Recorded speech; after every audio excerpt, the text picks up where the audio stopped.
के बच्चे घर में कह रहे हैं कि अब हम विदेशी खिलौने से नहीं खेलते।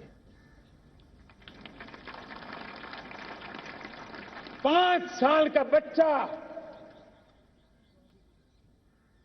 घर में विदेशी खिलौने से नहीं खेलेंगे, ये जब संकल्प करता है ना, तब आत्मनिर्भर भारत उसकी रगों में दौड़ता है। आप देखिए, पीएलआई स्कीम 1 लाख करोड़ रुपया दुनिया के लोग हिंदुस्तान में अपना नसीब आजमाने आ रहे हैं, टेक्नोलॉजी लेकर के आ रहे हैं, रोजगार के नए अवसर बना रहे हैं। भारत मैन्युफैक्चरिंग हब बनता जा रहा है, आत्मनिर्भर भारत की बुनियाद बना रहा है। आज इलेक्ट्रॉनिक गुड्स मैन्युफैक्चरिंग हो, मोबाइल फोन का मैन्युफैक्चरिंग हो, आज देश बहुत तेजी से प्रगति कर रहा है। जब हमारा ब्रह्मोस दुनिया में जाता है, कौन हिंदुस्तानी होगा जिसका मन आसमान को न छूता होगा। दोस्तों, आज हमारी मेट्रो कोचेज, हमारी वंदे भारत ट्रेन विश्व के लिए आकर्षण बन रहा है। मेरे प्यारे देशवासियों, हमें आत्मनिर्भर बनना है हमारे एनर्जी सेक्टर में। हम कब तक एनर्जी के सेक्टर में किसी और पर डिपेंडेंट रहेंगे? और हमें सोलार का क्षेत्र हो, विंड एनर्जी का क्षेत्र हो, रिन्यूएबल के और भी जो रास्ते हो, मिशन हाइड्रोजन हो, बायोफ्यूल की कोशिश हो, इलेक्ट्रिक व्हीकल पर जाने की बात हो, हमें आत्मनिर्भर बन करके इन व्यवस्थाओं को आगे बढ़ाना होगा। मेरे प्यारे देशवासियों, आज प्राकृतिक खेती भी आत्मनिर्भर का एक मार्ग है। फर्टिलाइजर से जितनी ज्यादा मुक्ति, आज देश में नैनो फर्टिलाइजर के कारखाने की नई आशा लेकर के आए हैं। लेकिन प्राकृतिक खेती, केमिकल फ्री खेती आत्मनिर्भर को ताकत दे सकती है। आज देश में रोजगार के क्षेत्र में ग्रीन जॉब के नए नए क्षेत्र बहुत तेजी से खुल रहे हैं। भारत ने नीतियों के द्वारा स्पेस को खोल दिया है। ड्रोन की बहुत दुनिया में सबसे प्रगतिशील पॉलिसी लेकर के आए हैं। हमने देश के नौजवानों के लिए नए द्वार खोल दिए हैं। मेरे प्यारे भाइयों बहनों, मैं प्राइवेट सेक्टर को भी आह्वान करता हूं, आइए हमें विश्व में छा जाना है। आत्मनिर्भर भारत का ये भी सपना है कि दुनिया को भी जो आवश्यकताएं हैं उसको पूरा करने में भारत पीछे नहीं जाएगा। हमारे लघु उद्योग हो, सूक्ष्म उद्योग हो, कुटीर उद्योग हो, जीरो डिफेक्ट, जीरो इफेक्ट, हमें उस करके हमें दुनिया में जाना होगा। हमें स्वदेशी पर गर्व करना होगा। मेरे प्यारे देशवासियों, हम बार बार लाल बहादुर शास्त्री जी को याद करते हैं। जय जवान जय किसान का उनका मंत्र आज भी देश के लिए प्रेरणा है। बाद में अटल बिहारी वाजपेयी जी ने जय विज्ञान कह करके उसमें एक कड़ी जोड़ दी थी और देश ने उसको प्राथमिकता दी थी। लेकिन अब अमृतकाल के लिए एक और अनिवार्यता है और वो है जय अनुसंधान। जय जवान जय किसान जय विज्ञान जय अनुसंधान, इनोवेशन। और मुझे मेरे देश की युवा पीढ़ी में भरोसा है, इनोवेशन की ताकत देखिए। आज हमारा यूपीआई, भीम, हमारा डिजिटल पेमेंट, फिनटेक की दुनिया में हमारा स्थान, आज विश्व में रियल टाइम 40% अगर डिजिटल फाइनेंशियल का ट्रांजैक्शन होता है तो मेरे देश में हो रहा है। हिंदुस्तान ने ये करके दिखाया है। मेरे प्यारे देशवासियों, अब हम 5G के दौर की ओर कदम रख रहे हैं। बहुत दूर इंतजार नहीं करना होगा, हम कदम मिलाने वाले हैं। हम ऑप्टिकल फाइबर गांव-गांव में पहुंचा रहे हैं। डिजिटल इंडिया का सपना गांव से गुजरेगा, ये मुझे पूरी जानकारी है। आज मुझे खुशी है, हिंदुस्तान के 4 लाख कॉमन सर्विस सेंटर्स गांवों में विकसित हो रहे हैं। गांव के नौजवान बेटे बेटियां कॉमन सर्विस सेंटर चला रही हैं। देश गर्व कर सकता है कि गांव के क्षेत्र में 4 लाख डिजिटल एंटरप्रेन्योर का तैयार होना और सारी सेवाएं गांव के लोग उनके यहां लेने के लिए आदी बन जाए, ये अपने आप में टेक्नोलॉजी हब बनने की भारत की जो ताकत है। मेरे प्यारे देशवासियों, ये जो डिजिटल इंडिया का मूवमेंट है, जो सेमीकंडक्टर की ओर हम कदम मांड रहे हैं, 5G की ओर कदम मांड रहे हैं, ऑप्टिकल फाइबर का नेटवर्क बिछा रहे हैं, ये सिर्फ आधुनिकता की पहचान ऐसा नहीं है। 3 बड़ी ताकतें इसके अंदर समाहित है। शिक्षा में आमूलचूल क्रांति, ये डिजिटल माध्यम से आने वाली है। स्वास्थ्य सेवाओं में आमूलचूल क्रांति डिजिटल से आने वाली है। कृषि जीवन में भी बहुत बड़ा बदलाव डिजिटल से आने वाला है। एक नया विश्व तैयार हो रहा है।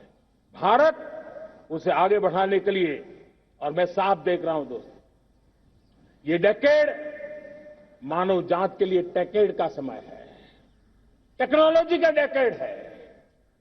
भारत के लिए तो ये टेकेड, जिसका मन टेक्नोलॉजी से जुड़ा हुआ है, आईटी की दुनिया में भारत ने अपना एक लोहा बनवा लिया है, तो ये टेकेड का सामर्थ्य भारत के प्रयास है। हमारा अटल इनोवेशन मिशन, हमारे इंक्यूबेशन सेंटर, हमारे स्टार्टअप एक नया पूरा क्षेत्र का विकास कर रहे हैं। युवा पीढ़ी के लिए नए अवसर लेकर के आ रहे हैं। स्पेस मिशन की बात हो, हमारा डीप ओशन मिशन की बात हो, समुद्र की गहराई में जाना हो या हमें आसमान को छूना हो, ये नए क्षेत्र हैं जिसको लेकर के हम आगे बढ़ रहे हैं। मेरे प्यारे देशवासियों, हम इस बात को न भूलें, और भारत ने सदियों से देखा हुआ है, जैसे देश में कुछ नमूना रूप कामों की जरूरत होती है, कुछ बड़ी बड़ी ऊंचाइयों की जरूरत होती है, लेकिन साथ साथ धरातल पर मजबूती बहुत आवश्यक होती है। भारत की आर्थिक विकास की संभावनाएं धरातल की मजबूती से जुड़ी हुई है, और इसलिए हमारे छोटे किसान, उनका सामर्थ्य, हमारे छोटे उद्यमी, उनका सामर्थ्य, हमारे लघु उद्योग, कुटीर उद्योग, सूक्ष्म उद्योग, रेहड़ी पटरी वाले लोग, घरों में काम करने वाले लोग, ऑटो रिक्शा चलाने वाले लोग, बस सेवाएं देने वाले लोग, ये समाज का जो सबसे बड़ा तबका है, इसका सामर्थ्यवान होना भारत के सामर्थ्य की गारंटी है। और इसलिए हमारे आर्थिक विकास की ये जो मूलभूत जमीनी ताकत है, उस ताकत को सर्वाधिक बल देने की दिशा में हमारा प्रयास चल रहा है। मेरे प्यारे देशवासियों, हमारे पास 75 साल का अनुभव है। हमने 75 साल में कई सारी सिद्धियां भी प्राप्त की हैं। हमने 75 साल के अनुभव में नए सपने भी संजोए हैं, नए संकल्प भी लिए हैं। लेकिन अमृतकाल के लिए हमारे मानव संसाधन का ऑप्टिमम आउटकम कैसे हो, हमारी प्राकृतिक संपदा का ऑप्टिमम आउटकम कैसे हो, इस लक्ष्य को लेकर के हमें चलना है। और तब मैं पिछले कुछ सालों से अनुभव से कहना चाहता हूं, आपने देखा होगा, आज अदालत के अंदर देखिए, हमारी वकील के क्षेत्र में काम करने वाले हमारी नारी शक्ति किस ताकत के साथ नजर आ रही है। आप ग्रामीण क्षेत्र में जनप्रतिनिधियों के रूप में देखिए, हमारी नारी शक्ति किस मिजाज से, समर्पित भाव से अपनी गांवों की समस्याओं को सुलझाने में लगी हुई है। आज ज्ञान का क्षेत्र देख लीजिए, विज्ञान का क्षेत्र देख लीजिए, हमारे देश की नारी शक्ति सिरमौर नजर आ रही है। आज हम पुलिस में देखें, हमारी नारी शक्ति लोगों की सुरक्षा की जिम्मेवारी उठा रही है। हम जीवन के हर क्षेत्र में देखें, खेलकूद का मैदान देखें या युद्ध की भूमि देखें, भारत की नारी शक्ति एक नए सामर्थ्य, नए विश्वास के साथ आगे आ रही है। मैं इसको भारत की 75 साल की जो यात्रा में जो योगदान है, उसमें अब कई गुना योगदान आने वाले 25 साल में मैं मेरी नारी शक्ति का देख रहा हूं, मेरी माताओं, बहनों का, मेरी बेटियों का देख रहा हूं। और इसलिए ये सारे हिसाब किताब से ऊपर है, सारे आपके पैरामीटर से अतिरिक्त है। हम इस पर जितना ध्यान देंगे, हम जितने ज्यादा अवसर हमारी बेटियों को देंगे, जितनी सुविधाएं हमारी बेटियों के लिए केंद्रित करेंगे, आप देखना वो हमें बहुत कुछ लौटा करके देगी। वो देश को इस ऊंचाई पर ले जाएगी। इस अमृत काल में जो सपने पूरे करने में जो मेहनत लगने वाली है, अगर हमारी नारी शक्ति की मेहनत जुड़ जाएगी, व्यापक रूप से जुड़ जाएगी, तो हमारी मेहनत कम होगी, हमारा समय सीमा भी कम हो जाएगी, हमारे सपने और तेजस्वी होंगे, और ओजस्वी होंगे, और दैदीप्यमान होंगे। और इसलिए आइए साथियों, हम जिम्मेवारियों को लेकर आगे बढ़े। मैं आज भारत के संविधान के निर्माताओं का भी धन्यवाद करना चाहता हूं कि उन्होंने जो हमें फेडरल स्ट्रक्चर दिया है, उसके स्पिरिट को बनाते हुए, उसकी भावनाओं का आदर करते हुए हम कंधे से कंधा मिला करके इस अमृत काल में चलेंगे तो सपने साकार होकर के रहेंगे। कार्यक्रम भिन्न हो सकते हैं, कार्यशैली भिन्न हो सकती है, लेकिन संकल्प भिन्न नहीं हो सकते। राष्ट्र के लिए सपने भिन्न नहीं हो सकते। आइए हम एक ऐसे युग के अंदर आगे बढ़े।